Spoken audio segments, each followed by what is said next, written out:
नमस्कार। मैं मीरा श्रीवास्तव फिर उपस्थित हूँ आप सबके समक्ष। मेरे विद्यार्थियों से रिश्तों की बात चल रही थी। बहुत ही प्यारा रिश्ता मेरे और मेरे विद्यार्थियों के बीच है और एक टीचर का, एक प्रिंसिपल का एक एक वाक्य कितना असर कारक होता है एक बच्चे के जीवन के लिए, एक विद्यार्थी के जीवन के लिए, वो मैं आपसे बता रही थी।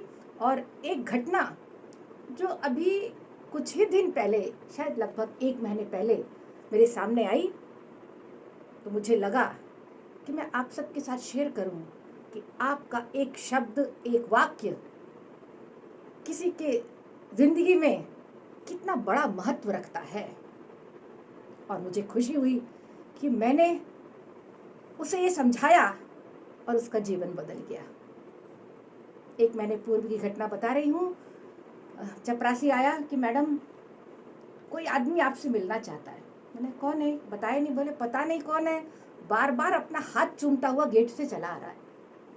मैंने कहा ऐसा कौन है भाई? तो बोले पता नहीं, उसको हंसी आ रही थी। मैंने कहा क्या कह रहा है? बोला आपसे मिलना चाहता है। तो चलो भेजो फिर। मेरे ऑफिस में एंटर किया उसने। लगभग 40-45 साल का एक आदमी पैर छूने की ओर बढ़ा तो मैं समझ गई कि ये तो कोई स्टूडेंट ही है। उसने फिर अपने हाथ चूमे और हाथ जोड़ के बोला, मैडम आपने मुझे पहचाना तो नहीं होगा? नहीं भाई, मैंने तो नहीं पहचाना, पर पैर छुए तुमने तो लग रहा है स्टूडेंट ही होगे।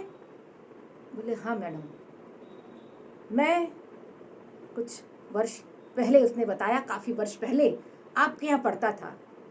मैंने कहा 10th करके गई या 12th? बोले नहीं मैडम, मैं तो 8th पास करके गया। अरे मैंने कहा तो काफ़ी छोटे में चले गए। बोले छोटे में नहीं, सिर्फ 1 साल पढ़ा आपके यहाँ। बोले सिर्फ 1 साल? बोले जी। और फिर उसने अपने हाथ चूमे। बोले लेकिन इन हाथों पर पड़ी आपकी छड़ी। मैंने कहा हाँ भाई, उस समय इस छड़ी चलाने का चलता था स्कूलों में। आजकल तो मारपीट बंद हो गई, जरा भी छड़ी क्या कुछ भी हम बुरा या डांटना भी बच्चे को हम नहीं करते हैं। बोले नहीं मैडम, इस छड़ी ने, आपकी इस छड़ी ने जो मेरे दोनों हाथों पर पड़ी, मेरा जीवन बदल दिया। मैंने कहा अच्छा कैसे? तो बोला मेरा एडमिशन हुआ, कभी मैं लेट आता फिर आपके सामने खड़ा होता, कभी मैं काम पूरा नहीं करता फिर आपके सामने खड़ा होता, कभी मैं दूसरों के साथ शैतानी करता तो आपके सामने लाया जाता, और जब लाया जाता तो छड़ी दोनों हाथों पर पड़ती और समझाया जाता। बोले एक दिन आपने कहा कि रोज रोज पिटते हो, रोज रोज मैं तुम्हें छड़ी मारती हूँ, ये क्या करते हो? क्यों तुम सही काम नहीं करना चाहते? मैं सर नीचे झुकाए खड़ा रहा। बोले तुम्हें किताब पढ़नी आती है? पढ़ के सुना दी, किताब भी पढ़ के सुनाई। आपने कुछ क्वेश्चन पूछे, वो भी जवाब दिया। फिर आपने कहा तो फिर तुम करते क्यों नहीं हो? जब तुम्हें सब कुछ आता है फिर तुम करना नहीं चाहते, इसलिए नहीं करते। तुम टाइम पर आना नहीं चाहते, तुम टाइम पर होमवर्क करना नहीं चाहते, तुम क्लास में समय पर पहुंचना नहीं चाहते, दूसरों के साथ अच्छे से पेश होना नहीं चाहते। बोले अगर तुम चाहो तो सब कुछ कर सकते हो। बोले मैंने आपकी ओर देखा। बोला हाँ, ये आज 2 छड़ी पड़ रही है तुम्हें, फिर मेरे सामने मत आओ। अगर तुम चाहो ऐसा तो, अगर तुम चाहो तो ऐसी कोई चीज़ नहीं है जो तुम नहीं कर सकते। और उसके बाद मैं आपके सामने कभी नहीं आया। आपको याद नहीं होगा कि मैं नहीं आ रहा हूँ। मैंने कहा मुझे तो इतना सब याद नहीं। बोला हाँ, उसके बाद 8th में पास कर गया यहाँ से, और सीधे कहीं मुझे पिताजी ने बाहर भेज दिया। मैं चला गया 12th क्लास, मैंने बिना किसी रोक के पास कर ली। उसके बाद BSF या CRPF में गया वो, और बोले कि हर जगह मैं आगे जाने को तैयार रहता, आगे बढ़कर काम करने को तैयार होता, और जब कुछ कठिन काम आता तो मैं आपके शब्द याद करता था कि मैं चाहूं तो ये कर सकता हूं। और बोले कई बार अफसरों ने कहा मुझसे कि तुम सबसे पहले हाथ उठाते हो काम करने के लिए, बिल्कुल डर नहीं लगता तुमको, बिल्कुल संकोच नहीं लगता तुमको? मैंने कहा नहीं, मैंने सीखा है कि यदि मैं चाहूं तो मैं सारे काम कर सकता हूं। बोले इसी आपके इन्हीं शब्दों ने, आपकी इसी दोनों हाथ पे छड़ी की मार ने मेरा जीवन बदल दिया।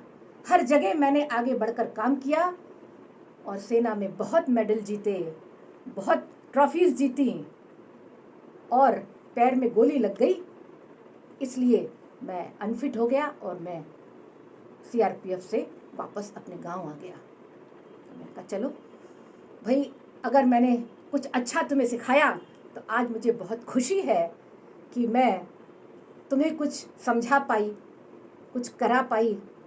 मुझे एक शिक्षक होने के नाते बहुत बड़ी खुशी हो रही है। बोला लेकिन एक चीज़ मैं और चाहता हूँ। मैंने कहा बोलो। जैसा मैंने आप सबसे कहा कि ना हम केवल विद्यार्थी को समझाते हैं तो एक पीढ़ी तैयार करते हैं, बल्कि आगे आने वाली कई पीढ़ियों को, यानी एक व्यक्ति यदि समझदार हो जाता है, एक व्यक्ति यदि राष्ट्रभक्त हो जाता है, एक व्यक्ति यदि सामाजिक दायित्व को पूरा करने वाला हो जाता है, तो वो आगे आने वाली पीढ़ी को भी उतना ही योग्य बनाता है। सुनिए उसने क्या कहा। उसने कहा मैडम एक चीज़ का बड़ा दुख है। मुझे लगा अब क्या हुआ, अब कुछ स्कूल का दुख सुनाएगा शायद। बोला मैडम कैंप में वहाँ पे फैमिली के साथ तो सीआरपीएफ में रह नहीं सकते थे, तो मेरी पत्नी की चिट्ठी नहीं आती थी, बाकी सभी साथियों की आती थी। मैंने क्यों? बोले वो पढ़ी लिखी नहीं थी ना। तो मैं मन ही मन, बोले आंसू तो नहीं आते थे, लेकिन मन ही मन रोता था और सोचता था कि मेरी पत्नी भी पढ़ी लिखी होती तो आज मैं इतनी दूर जो पढ़ा हूँ तो मुझको भी एक प्रेम की पाती, दो शब्द अपनी पत्नी की तरफ से मिलते। कोई बात नहीं, अब ऐसा हो गया तो क्या किया जा सकता है। तो बोला हाँ मैडम, यही मैं कहना चाहता हूँ कि आप मुझे बताइए कि स्कूल कैसे खोला जाता है। मैंने कहा अच्छा स्कूल खोलोगे? बोला हाँ, मेरे पास ज़मीन है और मैं चाहता हूँ कि जैसे स्कूल से मैं योग्य बना ऐसे ही मैं स्कूल चलाऊँ, कोई पत्नी अनपढ़ नहीं रहे, और जैसे आपने मुझे सिखाया मैं भी कुछ बच्चों को, उसमें पढ़ने वाले बच्चों को अच्छी सीख दूं और अच्छे विद्यार्थी बनाऊं। और पैर छूकर वो चला गया। आज आप सबके लिए मेरे पास ये बात है कि न केवल आप समझते हैं, न केवल इस पीढ़ी को एक शिक्षक तैयार करते हैं, बल्कि आने वाली कई कई पीढ़ियों को हम तैयार करते हैं। इसीलिए तो कहा गया है कि शिक्षक मनुष्य को गढ़ता है, मनुष्य को मनुष्य बनाता है, सामाजिक दायित्व लेने योग्य बनाता है, राष्ट्र के योग बनाता है। इसलिए शिक्षक और शिष्य के बीच बहुत ही प्रगाढ़ रिश्ता होना चाहिए। जब दिल से दिल का रिश्ता होता है, दिल में टीचर के लिए स्थान होता है, दिल में टीचर के लिए भक्ति होती है, श्रद्धा होती है, और टीचर के पास भी उसके दिल में अपने बच्चों के लिए स्नेह होता है, तभी ये प्रगाढ़ता बढ़ती है और तभी ये बॉन्डिंग होती है और तभी एक देश, एक समाज के लायक हम विद्यार्थियों को तैयार करते हैं। आइए शिक्षा जगत से जुड़े लोग इस बात को जरूर समझें, विद्यार्थी जरूर समझें, शिष्य जरूर समझें, एक अच्छे शिक्षक बने, एक अच्छे विद्यार्थी भी बने। दोनों का मेल, दोनों का रिश्ता एक नए भारत की कल्पना को साकार करेगा। अगले कुछ वीडियो में विद्यार्थियों से संबंधित कुछ बातों को लेकर फिर उपस्थित होंगी। तब तक के लिए नमस्कार।